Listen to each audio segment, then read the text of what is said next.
So I'm going to take one of these textures and put it into repeat. So I've already selected this one to work with, and I'm going to copy it, make a new file, and paste it into the new file. So this is a very small section of texture to try to create a repeat with. So what I'm first going to show you is how to expand it.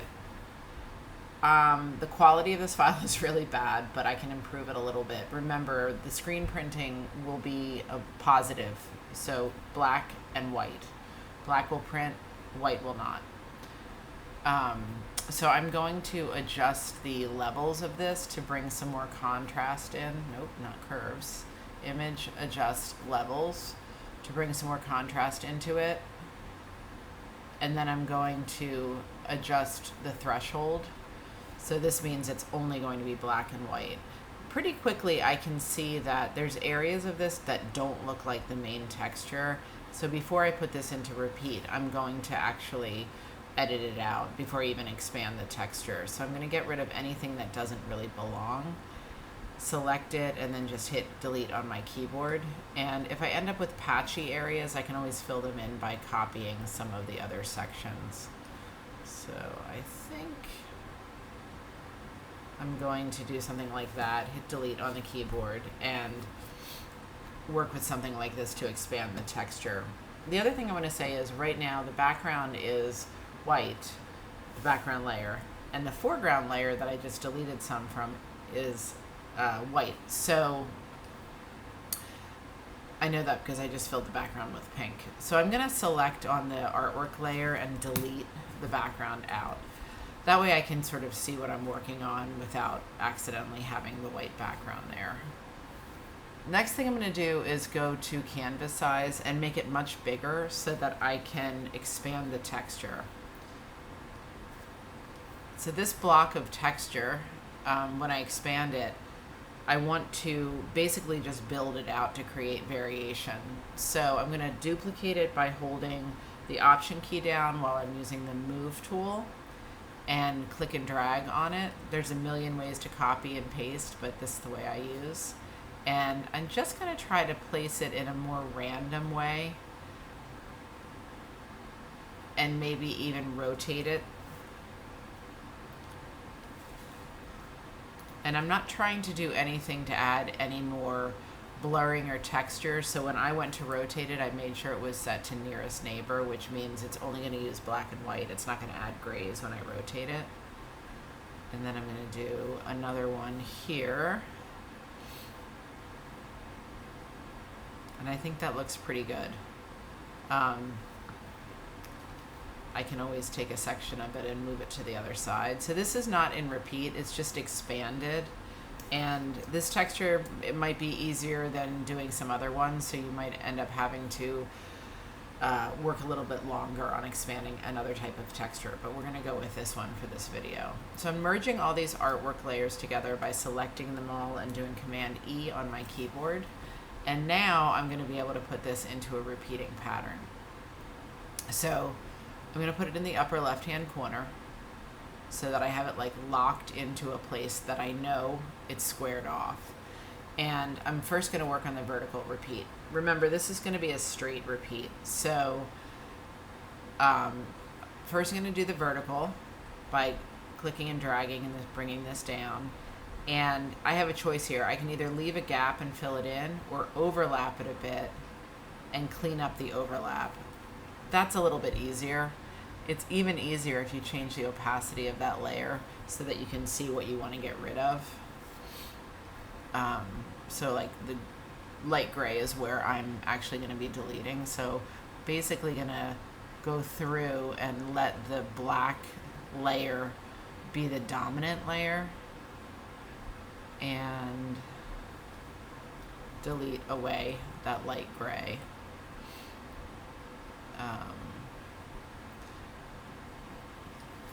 Let me just get this done pretty quickly. And again, there's all sorts of little things that can be tweaked after the fact. I'm just getting this block of texture into repeat. If I see an issue, I can always fix it once I have my repeat unit. So I'm going to change this back to black. So it looks pretty good actually. I'm going to merge these two down, Command E on the keyboard. I'm going to make sure I have my rulers on. If I don't, it's Command R to activate the rulers. I'm going to bring a ruler down to about a quarter of the way into the texture because I'm going to take the section from the middle as my repeat unit. So I bring the guide down so that I can see where I'm beginning. It's very hard with certain textures to identify the beginning and end of the repeat, so this helps me cheat. So I've selected an area in the upper left hand corner from the guide to the side, and I'm going to do layer, new layer via copy, and then I'm going to move this down until I find it again so that I can measure, and I'm using the arrows on the keyboard to do it perfectly. I can measure where the end of the repeat is, and I have to put that there perfectly. And then when I'm done with that, I can just throw out that extra layer because it was only there to measure the repeat. Now I'm going to select between, and I'm leaving a little extra on the side so that I can make my repeat, my horizontal repeat. But I'm selecting between the guides, and I'm going to crop. I probably need a little bit more room on the side, so I'm going to change the canvas size. Leaving the artwork on the left, I'm going to change it so it's 15 inches and extends out that way. So the next thing I'm going to do is fix the horizontal repeat. So again, I'm going to duplicate that layer and line it up and either overlap it or fill in the blanks. So it's so easy to overlap it that I'm just going to do that. Clean that up. I exaggerated the overlap there. Ooh, I have to make sure I don't leave an extra thin line here. So probably have done something. A little pixel line up there was showing up, so I can always fill that in, but if I see it, I'm going to delete it.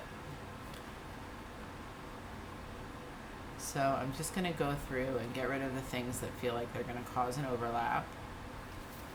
I'm deleting on my keyboard.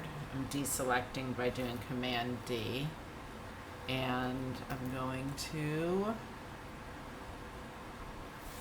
wrap it up there and make this black, 100% opacity. I'm going to do the same thing with the guides that I did before, which is bring one over about a quarter of the way into the texture.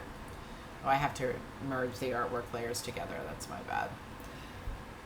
Back to this, I'm bringing the guide in about a quarter of the way into the texture. I'm selecting the upper left-hand corner. I call that the floating selection so that I can bring it over and find where that happens again.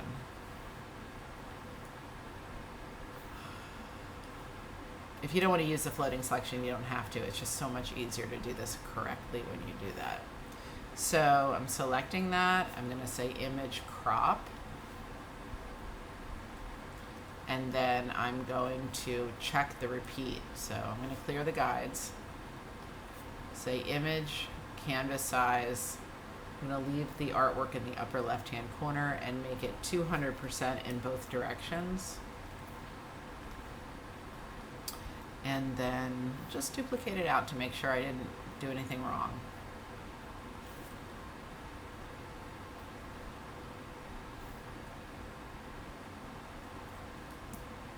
Looks pretty good. There's like a little bit of a light line in here. Like there's a few things I could tweak, and I would tweak it in one unit and then duplicate it out again. I wouldn't fix it 4 times, but for our purposes, I'm going to leave it alone. And I'm going to merge the artwork layers together. Now, in past discussions, we've talked about screen printing size, and I think we were using 12 inches by 15 inches. I'm going to make the canvas size 12 inches by 15 inches and show you how much empty space I have here. Oh, that's probably 150. 12 by 15, leaving it's centered. So you can see here that I have a lot of room that I could fill up on the screen, but the question that I have is, can I fit full repeats? Now obviously on the sides I can't fit a full repeat, but if I move this up, I bet I can get a full repeat here. not entirely fitting onto the screen. So the question becomes, do I cut it off? I'll put a guide down like somewhere like that with 3 of them showing up. Or do I take the whole thing and shrink it down slightly so that it can fit? That choice is up to you, but you have to have complete repeat units on your screen in order for the screen printing to work. So for me, I just shrunk it down a little bit so that it fits. The last thing that I want you to do to prepare your artwork is to add an empty layer, and using your guides, I'm going to zoom in and do that. I want you to mark a 1/2 inch in.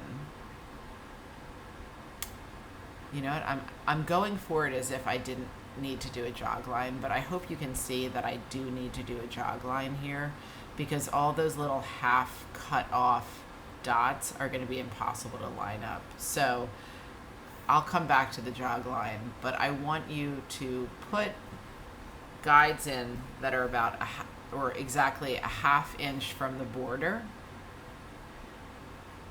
and you're going to draw a little crosshair. Now, a crosshair is just a plus sign, so it can be 1 pixel, and it's just a plus sign that's going to be on its own layer for now, and it's going to allow you to place your place your artwork on the screen perfectly. So if you don't have this here, then it's going to be really hard for you to place it on the screen in a square way.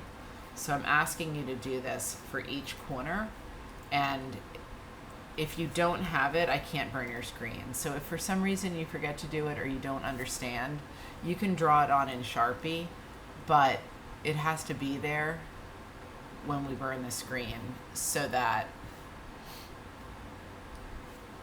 we can line it up perfectly with the frame.